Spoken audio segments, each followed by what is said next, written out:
साथियों नमस्कार। विद्या संकल्प चैनल में आप लोग का स्वागत है। सीजी टेट टीईटी टेट यानी छत्तीसगढ़ शिक्षक पात्रता परीक्षा 2016 का प्रीवियस ईयर क्वेश्चन पेपर लेके आया हूं। देखिए, हर एग्जाम से संबंधित हर वनडे एग्जाम का प्रीवियस ईयर का सीरीज चलता है, तो आज ये है छत्तीसगढ़ टेट का। चलिए प्रारंभ करते हैं। पहला प्रश्न, छत्तीसगढ़ राज्य का गठन किस वर्ष हुआ था? तो इसका हुआ था गठन 2000 में। देखिए, छत्तीसगढ़ का गठन 1 नवंबर 2000 में मध्य प्रदेश से अलग करके इसका किया गया था।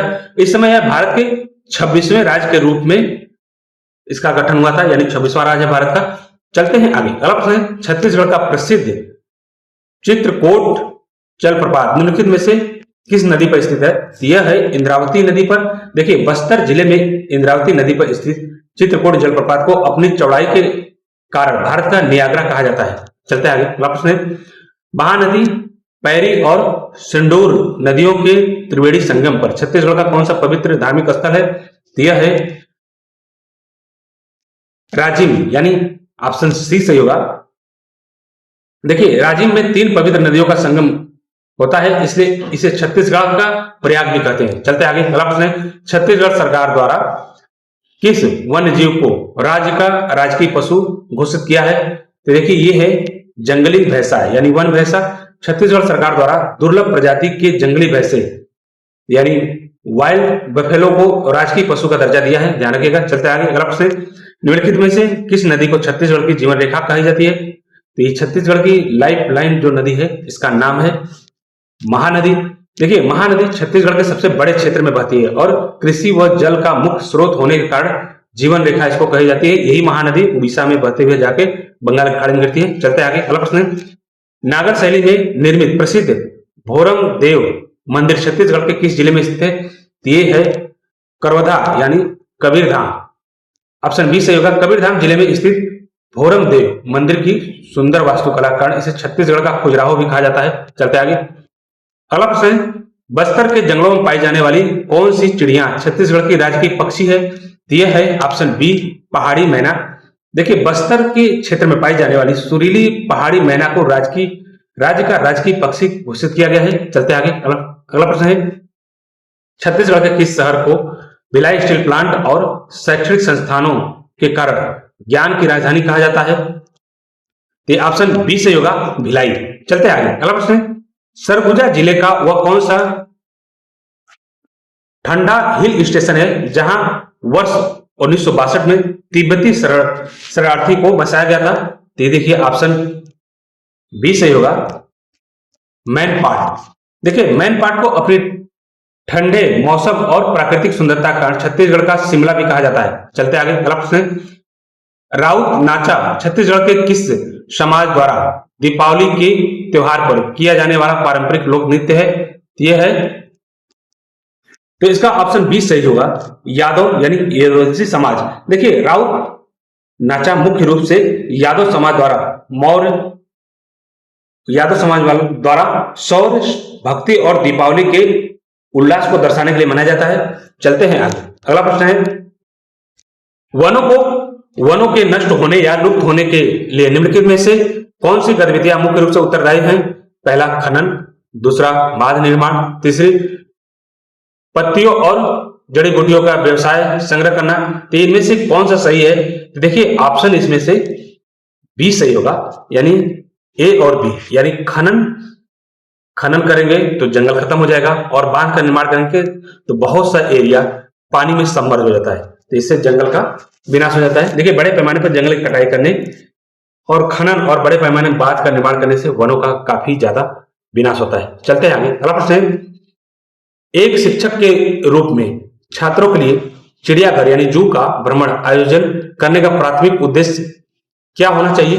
तो देखिए, ये होना चाहिए, इसमें ऑप्शन ए सही है, छात्रों को सक्रिय व्यवहारिक शिक्षण अनुभव प्रदान करना। देखिए, चिड़ियाघर में ले जाने से जानवरों के साक्षात देखने, अपने किताबों में ज्ञान को असली जिंदगी से जोड़ने का एक मौका मिलता है। चलते आगे। अगला प्रश्न है, प्राथमिक स्तर पर पर्यावरण अध्ययन की कक्षा में कविताओं और कहानियों के उपयोग का मुख्य उद्देश्य क्या है? देखिए, टीचर वाला है ये पेपर, तो उसी हिसाब से क्वेश्चन आएगा। तो ये ऑप्शन सी सही होगा।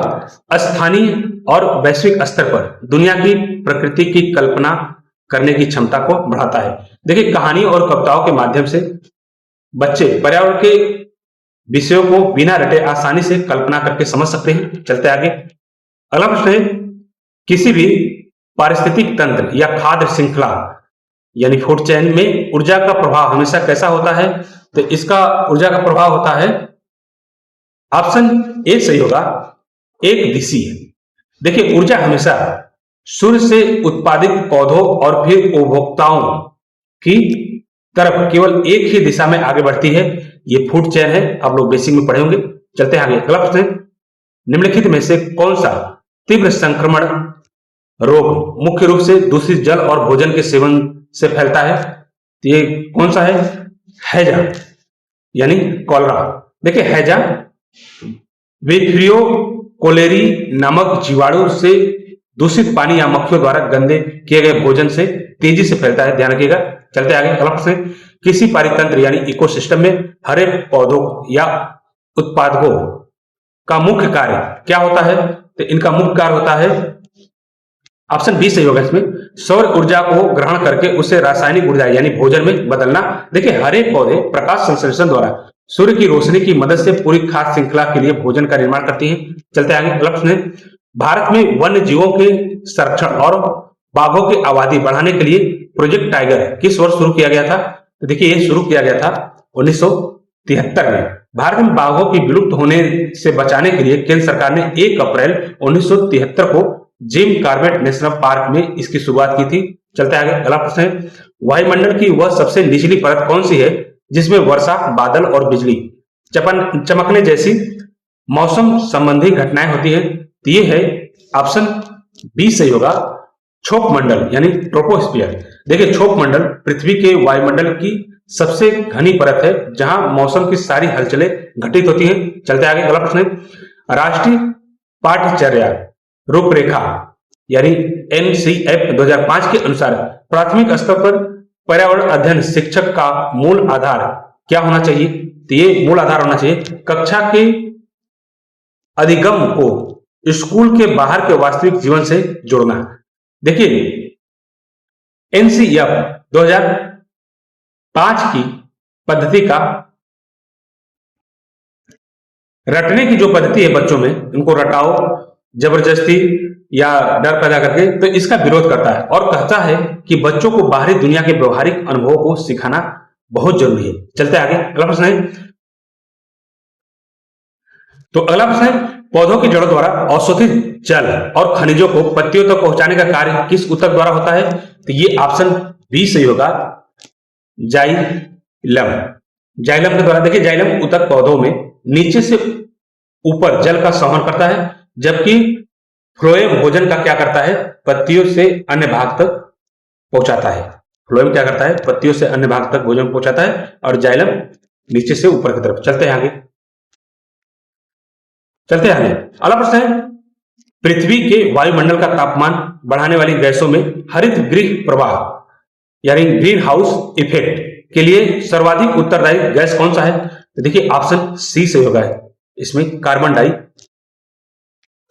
ऑक्साइड यानी CO2। कार्बन डाइऑक्साइड गैस सूर्य की गर्मी और अवरक्त किरणों को वायुमंडल से बाहर जाने से रोककर ग्लोबल वार्मिंग को बढ़ाता है। चलते आगे, अगला प्रश्न है, भारत में वनों और वन्य जीवों की रक्षा के लिए वन्य जीव संरक्षण अधिनियम किस वर्ष लागू किया गया था? तो देखिए, ये लागू किया था 1972 में।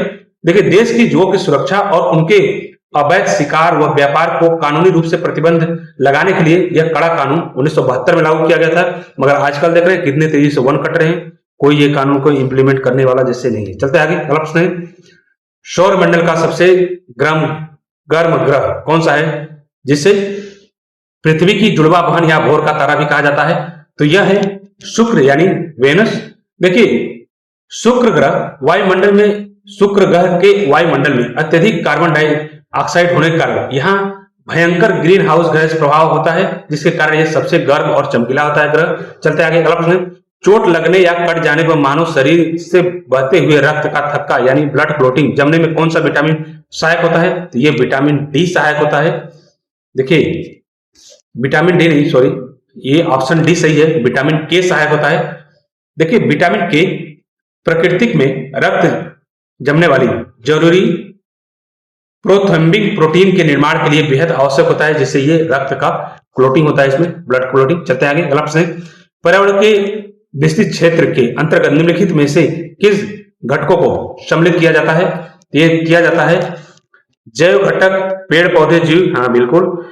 अजैविक घटक यानी हवा, पानी, मिट्टी भी, जी हाँ। सामाजिक सांस्कृतिक घटक यानी मानव निर्मित वस्तुएं, जी, यानी उपयुक्त सभी होगा। देखिए हमारे पर्यावरण प्रकृति की जीवित अजीवित चीजों और इंसानों द्वारा बने गए समाज और संस्कृति के आपसी तालमेल से ही मिलकर बनता है। चलते आगे, अगला प्रश्न। प्राथमिक स्तर पर बच्चों में पर्यावरण के प्रति रुचि और संवेदनशीलता विकसित करना शिक्षण के किस क्षेत्र से संबंधित है? तो देखिए ये है ऑप्शन बी सही होगा, भावनात्मक क्षेत्र यानी इफेक्टिव डोमेन। देखिए संवेदनशील, दया, लगाव और भावनाएं हमारे दिल व व्यवहार से जुड़ी होती है, जो भावनात्मक क्षेत्र के अंतर्गत आती हैं। चलते आगे, अगला प्रश्न। भोजन पकाने या पानी उबालने के लिए उपयोग की जाने वाली एलपीजी रसोई गैस में मुख्य रूप से कौन सी गैस शामिल होती है? तो देखिए इसमें शामिल होती है प्रोपेन और ब्यूटेन। देखिए तरलीकृत पेट्रोलियम गैस यानी एलपीजी में मुख्य रूप से प्रोपेन और ब्यूटेन हाइड्रोकार्बन गैसों का एक उच्च दबाव वाली मिश्रण होती है। चलते आगे, अगला प्रश्न है। भारत में नवजात बच्चों और शिशुओं को अपंगता से बचाने के लिए पल्स पोलियो प्रतिरक्षण कार्यक्रम किस वर्ष शुरू किया गया था? ये शुरू किया गया था 1995 में। देखिए भारत को पूरी तरह से पोलियो मुक्त बनाने के उद्देश्य से वर्ष 1995 में 2 बूंद जिंदगी के नारे के साथ इस राष्ट्रीय अभियान की शुरुआत की गई थी। चलते आगे, अगला प्रश्न। पर्यावरण प्रदूषण और वायु की अशुद्धता की जांच करने के लिए निम्नलिखित में से किसे वायु प्रदूषण का मुख्य संकेतक माना जाता है? ये माना जाता है लाइकेन को। देखिए लाइकेन सल्फर डाइऑक्साइड गैस के प्रति बहुत संवेदनशील होते हैं और हवा में प्रदूषण बढ़ते ही ये सूख कर नष्ट हो जाती है। चलते आगे, अगला प्रश्न। मानव शरीर में कैफीन या अन्य रसायनों की तरह तंबाकू के सेवन की लत मुख्य रूप से किस हानिकारक पदार्थ के कारण लगती है? तो ये ऑप्शन बी सही होगा, निकोटीन के कारण। देखिए तंबाकू में पाए जाने वाला निकोटीन सीधा हमारे मस्तिष्क पर असर करता है, जिससे इंसान को बार बार इसके सेवन की तीव्र लत पड़ जाती है। तो ध्यान रखिएगा, जो तंबाकू ये सब चीजें सेवन करता है तो उसको किस चीज का लत लगती है। चलते आगे, अगला प्रश्न। तो आज के लिए बस इतना ही, मिलते हैं नेक्स्ट प्रीवियस ईयर क्वेश्चन। देखिए करंट अफेयर्स और series wise, subject wise series wise यहाँ पे प्लेलिस्ट शामिल है, तो आप लोग इससे जुड़िए और आगे अपनी तैयारी को और धारदार बनाइए। थैंक यू फॉर वॉचिंग, मिलते हैं नेक्स्ट वीडियो में। इसके पहले आप सब्सक्राइब तो कर लीजिए, लाइक कर लीजिए, कमेंट करिए और शेयर भी करिए।